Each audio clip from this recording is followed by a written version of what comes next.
So one of the things that I find around the green that a lot of people fall short in is when we get closer to the target, we get a little bit obsessed with the target. So if I'm off the green over here and I can see the flag over there, not a lot of green to play with, a lot of people will try and get it up into the air, try and land it really close to the hole and not allow for much roll. So as we've discussed, this green has different length flags that I'm going for.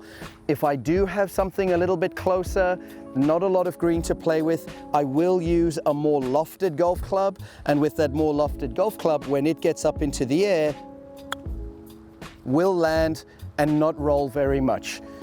Once I start having a little bit more green to play with, again, I'm not going to try and go for the target. I'm going to assess how much slope there is, how much spin there's going to be, and also how much the speed of the green is going to affect how much roll there is. So if I go to the next flag over here, I'm not going to land it in the same place that I just did with this last shot. I'm going to try and land it a little bit further. Remember, more loft will create a little bit more spin. So from here, I'm going to try land this halfway between the edge of the green and the hole. And if I do that, there, it has that little bit of spin, and you can see the slope allows it to roll out. Same thing, a little bit of a further shot.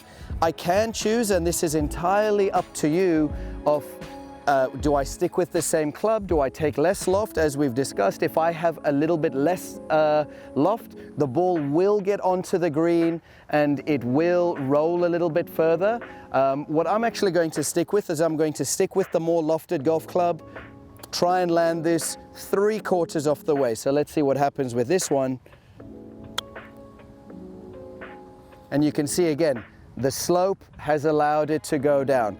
Now, I would say the safest shot, now we could probably go with that same club to that flag all the way at the end, but this becomes high risk. I'm probably going to either blade it, or there's just too much green, there's just too much real estate here for me to actually make an attempt to fly this to the hole.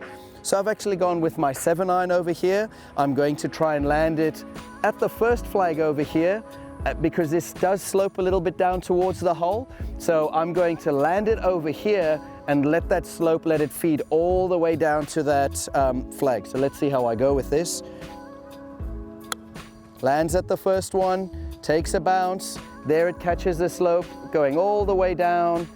And I'm going to be happy with that because I've got a little bit of an uphill putt. It has gone a little bit past the hole, but it's in the general area, not by landing it over there, but by landing it somewhere here and using what's in front of me.